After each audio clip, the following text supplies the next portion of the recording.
Dupe's jealousy and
it was as if a dark cloud had settled over the three children, drawing them away from the light.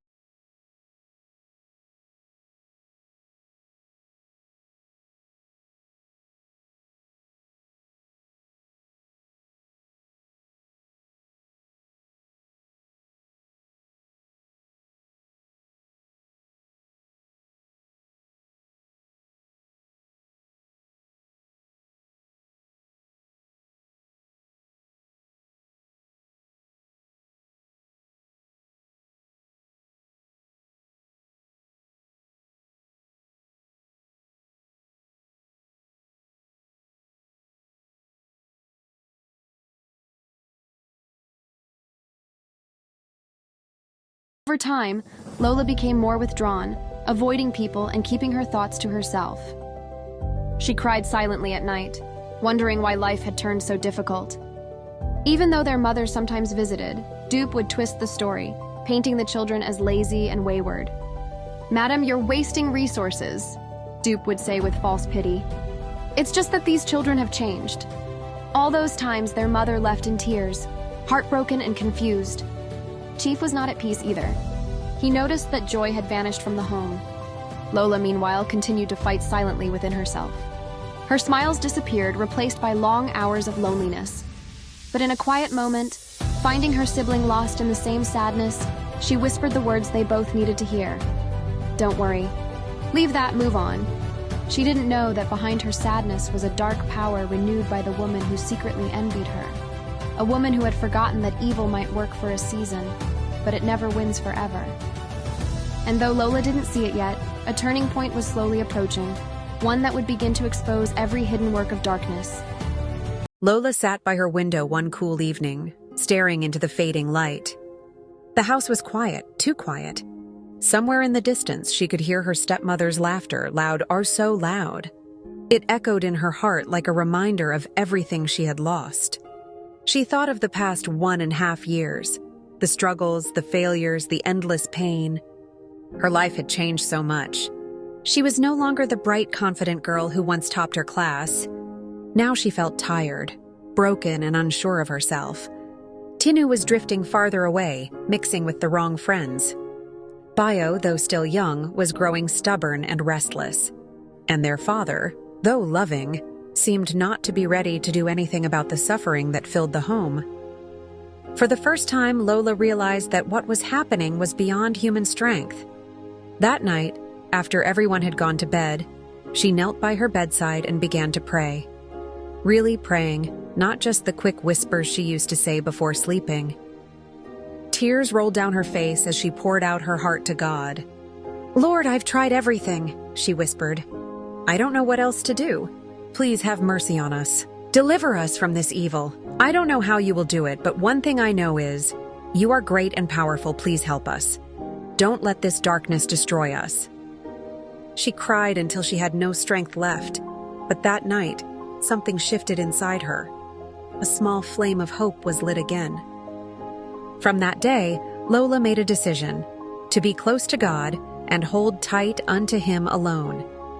She began to attend fellowship meetings and church services more regularly on her own. She joined a special Bible study group in the town and started reading the Word deeply. The more she prayed and studied the Word of God, Bible, the more peace she felt within her spirit, a kind of peace that is beyond her logic. Though she had always been a decent, respectful, and disciplined girl, she now understood that being good wasn't enough. She needed God. She needed His power to fight what was unseen, to break what human effort could not. One afternoon, during their mother to their home, she sat with her mother and opened her heart completely. "Mommy," she said, tears welling up in her eyes. "Things haven't been the same. Everything is falling apart. My life, Tinu's and Bayo's. Since I completed my youth service, I have looked for Job everywhere. They kept saying they will get back to me, and that would be the last time. I will hear from them. I have tried to figure out what is happening. I cannot really understand what it is, but it's like something bigger is fighting us." Her mother listened quietly, her own eyes moist. Then she took Lola's hands and said softly, "My daughter, I knew something was wrong, but I know God will help us if we seek His face in prayers." From that day, the two of them began to pray, though they are not together in the same location. But they knew that God is not limited by distance or space, and He is the only true and powerful God. Every night, Lola would pray in her room, and her mother would pray from hers. Same hour, same faith, same tears. They stay connected in the spirit. Gradually, Lola could feel a shift, as if heaven had started to listen. She smiled one morning while reading her Bible, a verse standing out to her heart. "When the enemy shall come in like a flood, the Spirit of the Lord shall lift up a standard against him." Isaiah 59:19. Lola held on to those words of promise. The storm wasn't over, but she knew now that she wasn't alone in it. God is with them. Something powerful was about to begin. And this time, the battle would not be fought by human strength, but by the hand of God Himself. As Lola and her mother continued in the prayer, things started getting better with them, little by little. The darkness that once surrounded Lola and her siblings seemed weaker now, yet their lives were far from peaceful. God had begun answering their prayers. They could feel it. The strange heaviness that used to make every day unbearable had eased. Lola was sleeping better, Tinu was calmer, and Bayo had started behaving more responsibly. But even with these improvements, the home still felt like a cold, silent battlefield. Their stepmother, Dupe, remained as hostile as ever. She didn't shout as much as before, but her silence was even more painful. A cold, unwelcoming silence that filled the air like a thick fog. There was no love, no warmth, no motherly care, kindness, concern for their welfare or their future from her. She never guided them, never corrected them. But she gave her own children preferential treatment always in everything. She only concentrated on her two children and her husband, Chief Adewale. When Chief wasn't home, she treated Lola and her siblings like strangers. Things started getting better with them, little by little. The darkness that once surrounded Lola and her siblings seemed weaker now. Yet their lives were far from peaceful. God had begun answering their prayers. They could feel it. The strange heaviness that used to make every day unbearable had eased. Lola was sleeping better, Tinu was calmer, and Bayo had started behaving more responsibly.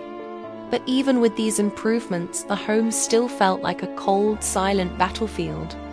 Their stepmother, Dupe, remained as hostile as ever. She didn't shout as much as before, but her silence was even more painful.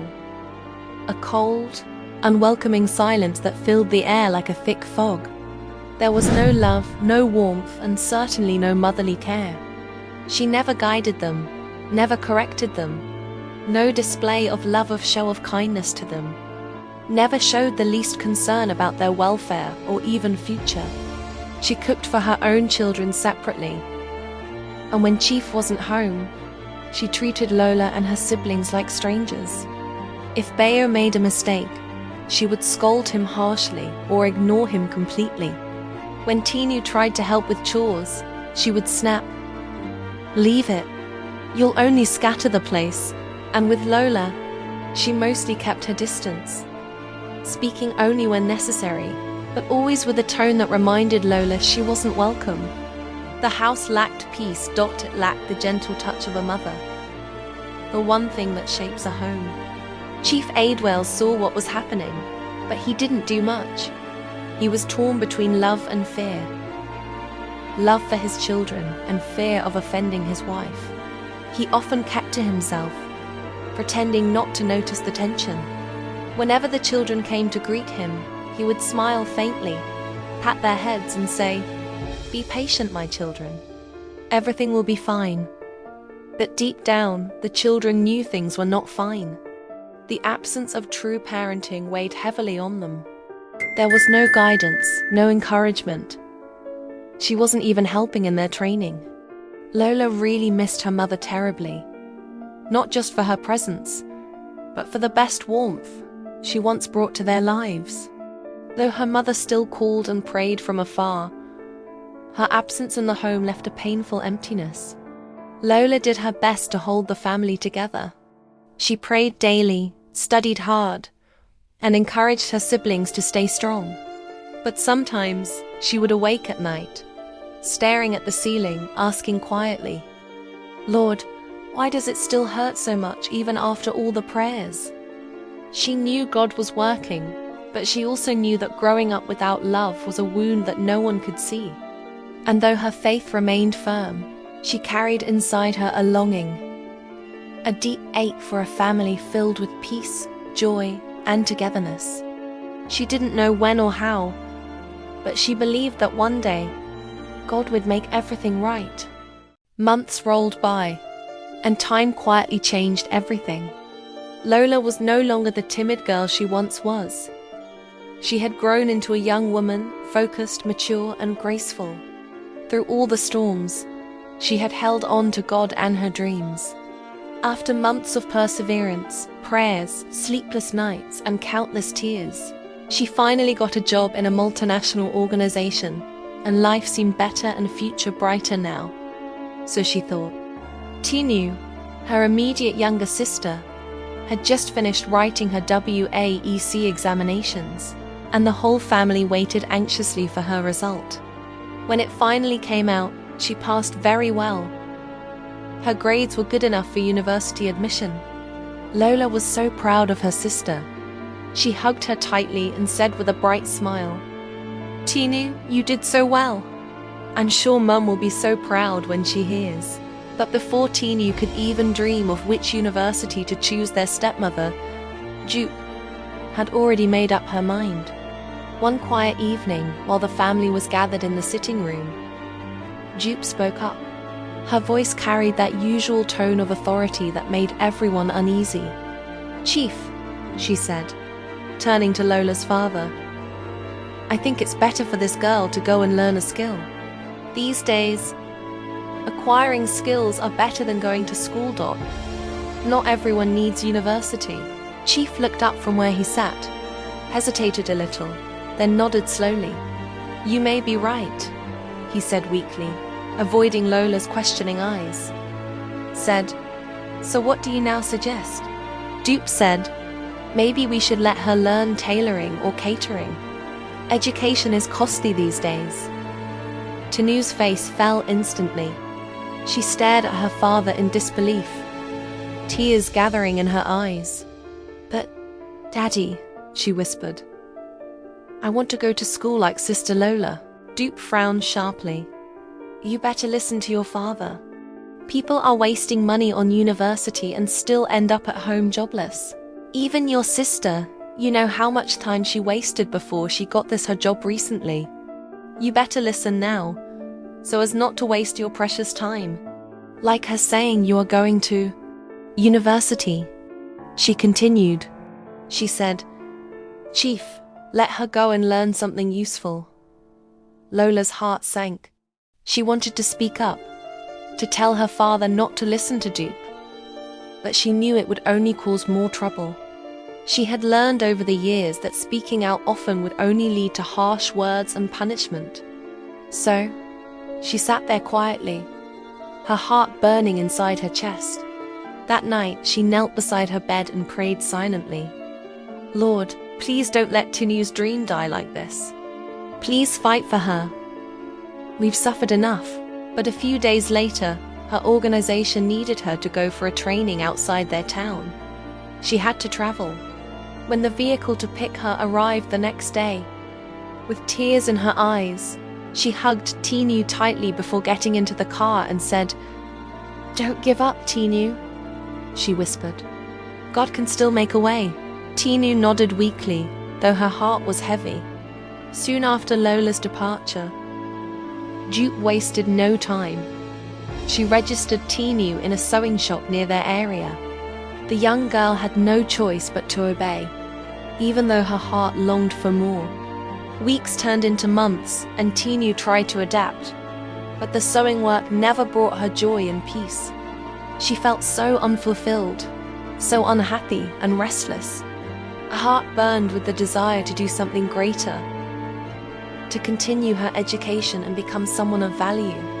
One morning, after much thought and deliberation, she made a decision. She quietly stopped going to the tailor's shop and began searching for a job instead. After some days of moving around, she found one at a small store in town. The pay was little, but she was determined to save every bit of it. Her plan was clear. She would sponsor herself to school, no matter how long it took. Tinu knew the journey wouldn't be easy, but for the first time, she felt a spark of purpose light up in her heart again. Even though she still lived under her father's roof, she carried within her a silent determination, a fire that no one, not even Dupe, could quench. Time moved steadily, and life seemed to settle into a quiet routine. Lola was away on official assignment, but was in touch with her siblings, doing her best to play her role as the second mummy that she was to her siblings. Whenever she could, she often sent them small gifts, money, encouraging letters, always reminding them to stay strong and keep trusting God. Back at home, Tinu was growing into a determined young lady. She had now been working for about 10 months in the small store where she was employed. The pay was modest, but she was careful with every naira. She saved little by little, always telling herself, "One day I'll go to school. I'll make my mom and sister proud." Each month, she watched her savings grow. Not much, but enough to give her hope. Her heart was fixed on her goal, and though life at home was far from peaceful, she endured in silence. Dupe, their stepmother, still ruled the house with an iron hand. Her words were harsh, her tone cold, and her love non-existent. Chief Adewale, their father, on the other hand, remained silent most times, torn between his children and the woman he didn't know how to confront. One afternoon, an event happened that shook the little peace remaining in the family. Bayo, the youngest of the 3 siblings, made a simple mistake.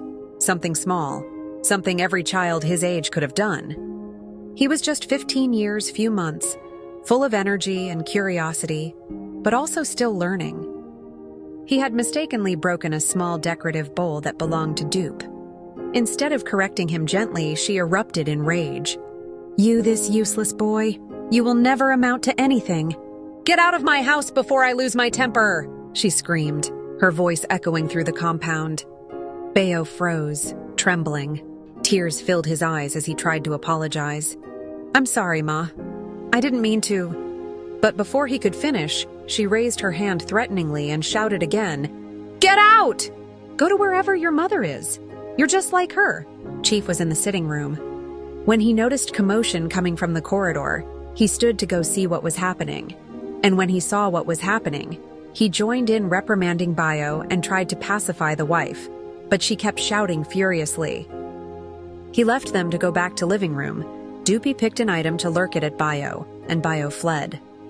With tears running down his small face, he picked up his slippers and quietly ran out of the house.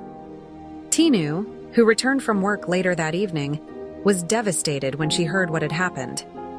She ran out into the street looking for her brother, calling his name. Bayo! Bayo, please come home! But he was nowhere to be found. That night she sat on her bed, crying bitterly. Everything felt wrong. Their home, once filled with love, was now a place of pain and division. She couldn't even reach Lola immediately. Tinu prayed through her tears that night. God, please keep my brother safe wherever he is. Please don't let anything bad happen to him. And somewhere far away, Lola, unaware of the tragedy, felt a sudden heaviness in her spirit during her evening prayer.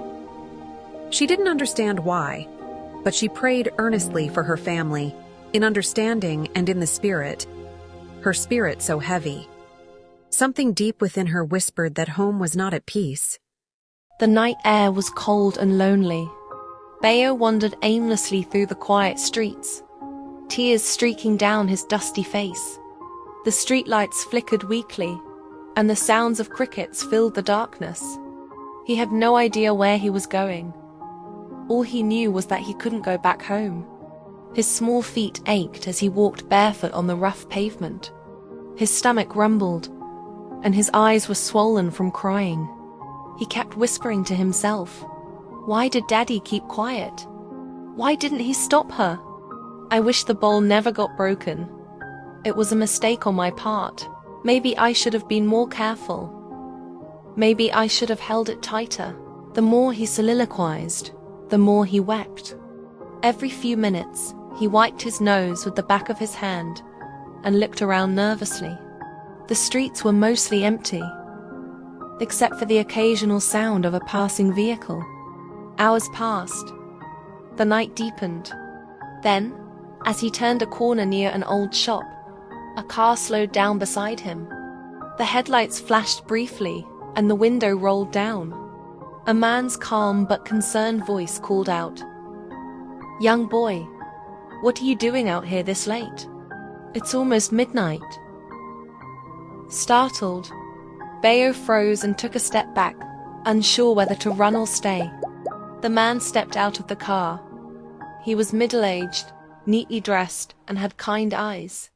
"Don't be afraid," he said softly. "I saw you earlier this evening when I drove past this same street. You were walking then too, and you're still here now. What's wrong? Where are your parents?" The moment he mentioned parents, Bayo couldn't hold back anymore. Tears gushed out again as he sobbed uncontrollably. The man bent slightly and placed a gentle hand on his shoulder. "It's okay, son. Tell me what happened." Between sobs, Bayo told him everything. How he had broken a small bowl at home, how his stepmother shouted at him, and how his father said nothing while she chased him out. The man listened quietly, his expression full of pity and disbelief. When Bayo finished, he sighed deeply and said, "You're just a boy. You shouldn't be out here alone at night." He looked around the dark street, then opened the car door gently. "Come with me," he said. "You'll spend the night at my place. We'll talk more in the morning." Bayo hesitated for a moment, fear and exhaustion written all over his face. But something about the man's calm voice and kind eyes gave him courage. Slowly, he nodded and climbed into the car. The man gave him a bottle of water and a small loaf of bread from the front seat. Bayo ate quietly as they drove through the dimly lit streets. They soon arrived at a modest but neat compound. The man led him into a small, well-kept sitting room. "You can sleep on the couch tonight," the man said gently. "We'll figure things out tomorrow. You're safe here." Bayo nodded weakly, murmured a tired, "Thank you," and lay down. Within minutes he was fast asleep, his first peaceful sleep after a long, painful day. The man stood for a while, watching the boy. He shook his head sadly and whispered to himself, "Poor child. May God guide you." Then he switched off the lights quietly and went to his room. Outside, the night deepened, but for Bayo, light had just begun to shine again, even if faintly. The house felt strangely quiet the night Bayo did not return. Tinu sat on the edge of her bed, eyes fixed on the door. Every passing sound made her sit up. hoping it was their brother's footsteps. He's supposed to have come back by now. Bayo, where are you? She mumbled to herself. She was so worried. God, please, do not let Bayo get lost. Please, Father. Tina's eyes shifted. Bayo, you just have to come back, she muttered. Their father sighed, rubbed his face, and looked so worried. In the kitchen, their stepmother was busy scrolling through her phone. When Chief Aid wailed and mentioned Bayo, she barely looked up. That boy likes trouble, she said coldly. Let him learn his lesson. The words pierced the air like ice. That night, at home, Tinu could not sleep. She kept imagining Bayo crying somewhere in the dark. Tinu held his pillow tightly, whispering prayers she hardly understood. 2 days later, by the second morning, fear had taken root. Tinu refused to eat and she barely spoke. She had called Lola earlier to inform her about this incident. Shaw went out to the neighborhood again and again, calling Bayo's name until her voice cracked. Their father paced the sitting room, torn between guilt and confusion. Lola kept calling, has Bayo returned? Did he call home? Did anyone call to give information about him? In all this, the stepmother remained unmoved. Maybe someone took him in, she said flatly. Or maybe he ran away for good. Her tone carried no worry, only relief. When their father suggested reporting to the authorities, she scoffed. Over a stubborn child?